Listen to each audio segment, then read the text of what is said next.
Salam perspektif baru. Saya Hayat Mansur kembali hadir menjadi host memandu acara favorit kita, wawancara khusus perspektif baru. Sahabat perspektif baru, Indonesia sebagai negara kepulauan memiliki ribuan sungai dengan berbagai ukuran, baik besar maupun kecil. Saya yakin di daerah tempat tinggal Anda pasti ada sungai. Salah satu manfaat sungai adalah dapat dimanfaatkan sebagai sumber tenaga pembangkit listrik. Hari ini kita membahas topik energi listrik dari sumber tenaga air. Dengan narasumber kita adalah Bapak Riza Husni, Ketua Asosiasi Pengembang Pembangkit Listrik Tenaga Air, dan juga sekaligus Ketua Dewan Asosiasi Masyarakat Energi Terbarukan Indonesia. Halo Pak Riza Husni. Halo Pak Mansur, apa kabar? Baik, semoga Pak Riza juga baik selalu dan sehat selalu. Kami mengucapkan terima kasih Anda telah bersedia hadir di wawancara perspektif baru. Pak Riza, ya, sungai memiliki peranan penting dalam sistem lingkungan dan kehidupan makhluk hidup. Beberapa manfaat sungai diantaranya mengalirkan air ke hilir, menjadi pusat ekosistem, sumber mencari bahan makanan, tempat rekreasi, jalur transportasi, dan juga dapat dimanfaatkan sebagai sumber energi terbarukan untuk tenaga pembangkit listrik. Jadi, kami ingin tahu nih, bagaimana selama ini pemanfaatan sungai di Indonesia untuk pembangkit listrik yang ramah lingkungan, dan bagaimana perbandingannya dengan negara-negara lain. Oke, terima kasih Pak Mansur. Assalamualaikum warahmatullahi wabarakatuh kepada pemirsa. Betul, sungai di Indonesia ini termasuk negara yang kaya akan sumber energi air. Ketika awal tahun 90, pemerintah Jepang memberikan bantuan melalui program JICA untuk menginvestigasi berapa banyak sumber energi yang bersumber daripada air yang dapat dimanfaatkan di negara kita. Nah, pada waktu itu dibuat kajiannya nggak terlalu lama, tapi memang karena di Indonesia ini sangat banyak sungai, ditemukan lebih daripada 70 gigawatt potensi energi listrik di seluruh Indonesia. Jadi buat gambaran ya, hari ini mungkin kapasitas terpasang seluruh Indonesia itu tidak sampai sebesar itu. Tapi sumber energi air itu bisa mencapai setidak-tidaknya segitu. Jadi cukup kaya. Memang benar ada sungai yang misalnya sungai itu ada di daerah Papua. Sungainya besar, dapat mengenerate energi listrik yang sangat besar. Tapi kan penduduknya juga nggak banyak. Jadi memang nggak semua jumlah 70 gigawatt itu dapat dibangkitkan menjadi energi air, tapi setidaknya ada 30 gigawatt yang dapat dieksplor untuk dijadikan sumber energi listrik dalam rangka meningkatkan ketahanan energi nasional. Nah, dari 73 gigawatts itu, saat ini berapa yang sudah dimanfaatkan untuk energi listrik dari sumber tenaga air? Ini yang menyedihkan. Sampai hari ini itu, jadi kalau dibagi beberapa kelompok gitu ya, ada energi listrik yang skala kecil, ada yang skala besar. Kalau yang secara total itu memang energi air ini telah secara komposisi cukup banyak dibandingkan energi terbarukan lainnya. Tapi yang banyak tadi yang saya katakan banyak tersebar di seluruh Indonesia itu dari mulai sungai yang kecil, sungai yang besar itu sangat minim. Pemerintah sudah menjalankan program energi air ini, LTMH, mini hidro dan mikro hidro itu mungkin sejak tahun 2006. Setidak-tidaknya sudah terbangun di tahun 2006. Jadi ke sini itu sudah 14 tahun. Dalam kurun waktu 14 tahun, keterlibatan jumlah energi air yang dari yang skala kecil ini tidak berkisaran antara 300 megawatt. Cuma 300 megawatt. Jadi sangat-sangat kecil. Jadi kalau potensi yang bisa digali 30.000, kemudian 10%-nya 3.000, ini cuma di kisaran 1% setelah 16 tahun. Memang itu sangat menyedihkan, itu yang selalu kita kumandangkan kepada pemerintah, bahwa ada yang salah nih, ada yang salah di dalam pengaturan energi air, sehingga sampai hari ini kok energi air yang telah murah dan tersedia di mana-mana, tapi di kita itu masih belum bisa bersaing dengan energi fosil. Nah, mengapa Pak pemanfaatannya saat ini masih sangat minim? Apa kendalanya? Kendala utamanya itu sesungguhnya itu dari sisi regulasi. Jadi sampai hari ini itu peraturan mengenai energi terbarukan, kalau saya bilang itu artinya yang terkait dengan hidro, terkait dengan topik kita hari ini, masih kurang friendly atau masih bisa dibilang tidak friendly terhadap kemungkinan swasta untuk berkiprah di sektor ini. Karena begini, kenapa swasta itu harus banyak berperan di sektor ini? PLN itu satu perusahaan yang besar. Artinya kalau PLN itu hendak membangun energi di satu sungai yang debitnya cuma 4-5 meter kubik per detik, terjunannya hanya 100 meter, sangat tidak efisien untuk mereka. Jadi butuh peran swasta. Nah, untuk menarik peran swasta ini, itu membutuhkan regulasi yang friendly terhadap swasta. Hari ini terus terang regulasinya itu masih Jawa sentris. Artinya kenapa saya katakan Jawa sentris? Di Jawa itu jumlah energi itu sudah cukup banyak, sehingga harganya itu biaya pembangkitan PLN itu sangat rendah di Jawa. Nah, ketika mengatur satu negara ini, seluruh negara ini dari Sabang sampai Merauke itu, PLN itu demand yang paling tinggi itu di Jawa. Nah, regulasinya itu sangat disayangkan masih berorientasi kepada di Jawa. Harusnya begini, hari ini PLN membangkitkan di Indonesia Timur itu dengan biaya pembangkitan PLN itu ada di beberapa daerah, saya ambil contoh Toli-Toli itu, harganya 2.300 sampai dengan 3.000 per kilowatt hour. Ketika dijual kepada swasta, harganya cuma 1.400 sekian TDL kita, sehingga PLN mengalami kerugian yang besar. Nah, harusnya orientasi di Indonesia Timur itu bagaimana caranya memperkecil kerugian. Artinya apa? Dibiarkan saja swasta membangun yang kecil-kecil itu dengan biaya yang lebih murah daripada biaya PLN hari ini. Nah, nanti seiring dengan waktu akan makin turun. Misalnya Toli-Toli. Kalau misalnya swasta dikasih kesempatan untuk membangun di daerah tersebut, kalau biaya PLN hari ini 2.000 sampai 3.000, mungkin dikasih kepada swasta dengan harga 1.700, banyak swasta yang akan investasi di sana. Nah, tapi karena aturannya tadi saya bilang berorientasi di Jawa itu cukup murah. Di Jawa itu energi air hanya Rp850. Sehingga untuk dibangun di Toli-Toli itu dengan harga 1.500 sampai 1.700, takut juga pembuat kebijakannya di sana. Nah, Oke, Pak Rija. Mengapa pemerintah ataupun PLN harus memberikan regulasi yang mendukung ini? Apa sih keunggulan dari PLTA ini, pembangkit listrik tenaga air ini, dibandingkan pembangkit-pembangkit listrik lainnya? Oke.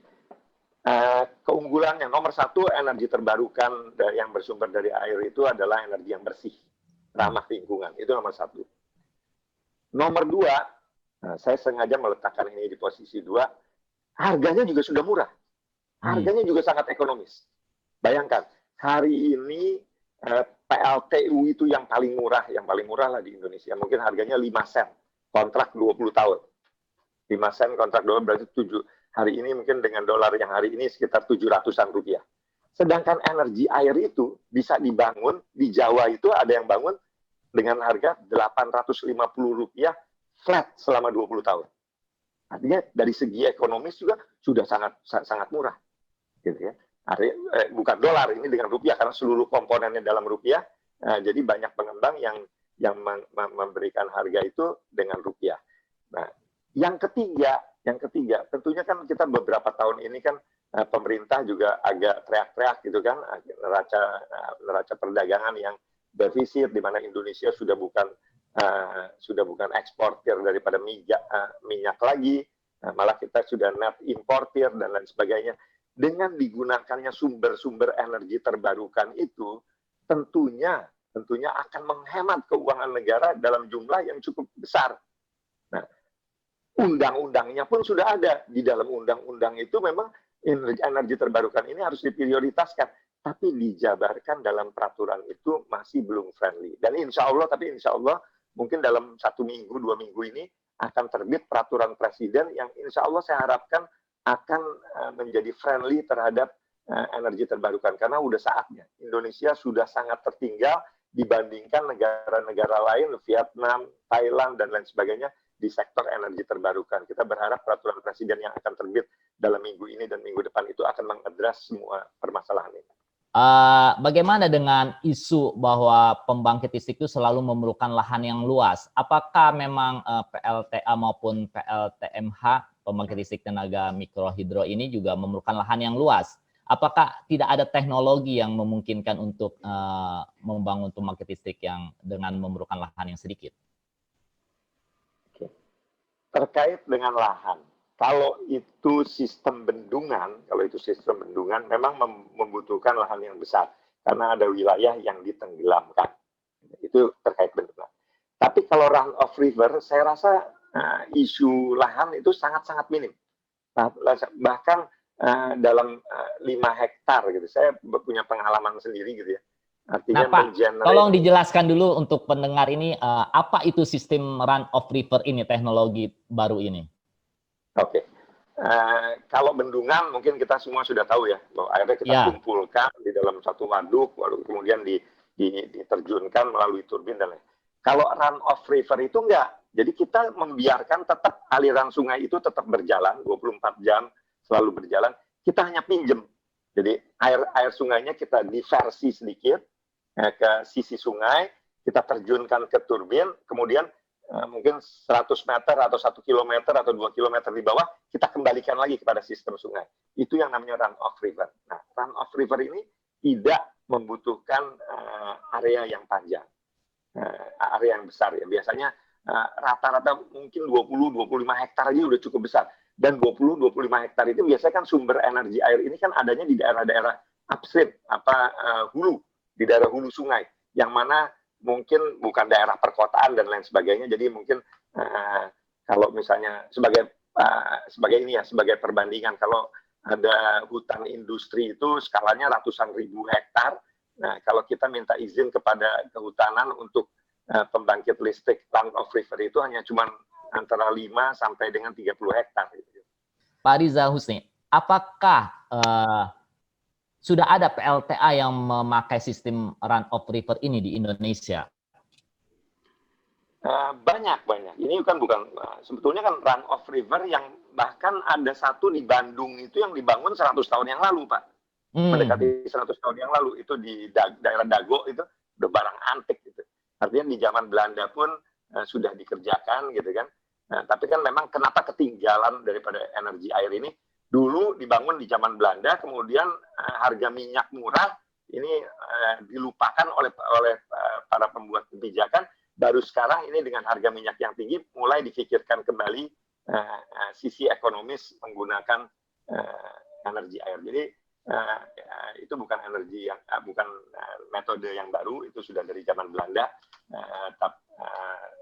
Artinya usianya ratusan tahun. Bahkan turbin-turbinnya pun ada beberapa yang skala kecil itu made in Indonesia, made in Bandung itu sudah banyak turbin-turbin. Pak, PLTA ini kan mempunyai banyak keuntungan tadi disebutkan seperti ramah lingkungan, irit lahan dan sebagainya. Apakah PLTA ini bisa menjadi tulang punggung untuk menghasilkan energi listrik di Indonesia untuk ketahanan energi? Bisa. Bahkan di dalam penyusunan peraturan presiden kemarin kita juga men-challenge pemerintah. Kalau pemerintah betul-betul serius mungkin dalam 5 tahun, 10 tahun ke depan itu bisa terbangun setidak-tidaknya 20.000 megawatt. Dan 20.000 megawatt itu sangat-sangat besar untuk pasokan listrik Indonesia. Tapi sekali lagi itu butuh, artinya kalau saya melihatnya begini, hari ini banyak swasta yang ingin atau berpartisipasi di energi terbarukan. Banyak lembaga keuangan yang juga ingin membiayai pembangunan energi terbarukan. Pemerintah juga sudah mau untuk bergerak ke arah energi terbarukan. Tapi memang BUMN kita itu memang di setup hari ini harus untung. Nah, jadi ini visi untung ini yang kan kadang-kadang menjadikan PLN itu, artinya saya nggak menyalahkan PLN ya maksudnya, tapi memang mereka operate seperti ini sehingga PLN ingin memperoleh keuntungan yang sebesar-besarnya dalam rangka mencapai target yang ditetapkan oleh Menteri BUMN. Dan untuk mencapai keuntungan yang besar dalam waktu yang singkat itu tentunya jangan mengganti sistem yang ada. Gitu. Nah, itu yang menjadi konflik interest. Nah, kalau menurut saya harusnya Menteri BUMN kita sudah saatnya bertindak seperti apa yang terjadi di Telkom kira-kira di tahun 90-an. Dulu kan Telkom di dalam tahun 90-an itu memiliki dua teknologi. Ada yang kabel seperti biasa, ada yang teknologi seluler. Nah, pada waktu itu PT Telkom memilih jalur untuk mengembangkan teknologi baru, yaitu teknologi seluler. Dan faktanya hari ini Telkom itu leading provider di Indonesia. Sukses, kalau menurut saya PT Telkom sukses dalam mengadaptasi teknologi baru. Nah, PLN ini hari ini ada di simpang jalan antara tetap menggunakan fosil dan atau berubah kepada energi terbarukan. Dan ini harus membutuhkan orang yang betul-betul gitu, atau pengarahan yang betul dari Menteri BUMN untuk perubahan ini. Karena perubahan ini perubahan yang sangat-sangat signifikan dari fosil menjadi energi terbarukan yang lebih ramah lingkungan, lebih murah dan lain sebagainya. Pak Riza, terakhir, kita untuk beralih dari energi fosil ke energi terbarukan, selain dukungan regulasi, apa dukungan yang diperlukan lagi untuk bisa memajukan energi terbarukan ini, khususnya PLTA? Ya, dukungannya itu tadi, kesadaran daripada Menteri BUMN maupun untuk merubah PLN, mentransformasi PLN dari fosil kepada non fosil. Selalu ada pandangan yang pesimis. Biasanya kita lihat di masa-masa 4 tahun terakhir ini selalu dikumandangkan bahwa kita nggak bisa masuk ke energi terbarukan karena itu mahal. Selalu dikumandangkan itu. Dan pendapat itu memang distigmakan sedemikian rupa, dan stigma itu nggak benar. Bahwa energi terbarukan hari ini jauh lebih murah. Kalau air udah definite, air lebih murah daripada fosil. Tapi pun ada lagi energi terbarukan lainnya kan seperti matahari dan lain sebagainya. Kalau dihitung biaya fosil dan biaya kerusakan lingkungan, mungkin seluruh energi terbarukan yang lainnya tuh seperti panas bumi dan lain sebagainya, jatuhnya lebih murah daripada fosil. Nah, ini yang perlu komitmen yang benar daripada Menteri BUMN. Saya katakan harus Menteri BUMN, bukan Menteri Energi dan lain sebagainya. Tapi karena yang mengendalikan PLN itu adalah selaku BUMN itu, policy-nya itu langsung di bawah Menteri BUMN. Saya pikir kalau Menteri BUMN mau turun tangan untuk mentransformasikan kepada energi terbarukan, yang terjadi akan seperti Telkomsel. Bisa jadi walaupun dibuka kompetisi seluas-luasnya untuk industri telekomunikasi, tapi Telkom karena lebih dulu dan lebih awal dalam menyadari transformasi ini, Telkom menjadi leading player. Dan bisa jadi PLN sebenarnya kalau dengan polesan sedikit gitu kan di dalam satu kebijakan, insya Allah transformasi kepada energi terbarukan bisa mulus. Terima kasih Pak Riza, dan sebagai penutup saya mengingatkan selain PLN harus transformasi dari energi fosil ke energi terbarukan, kita pun sebagai masyarakat harus transformasi perspektif kita bahwa Energi terbarukan adalah energi yang ramah lingkungan dan lebih menguntungkan bagi kita. Terima kasih, sampai jumpa di wawancara perspektif baru berikutnya.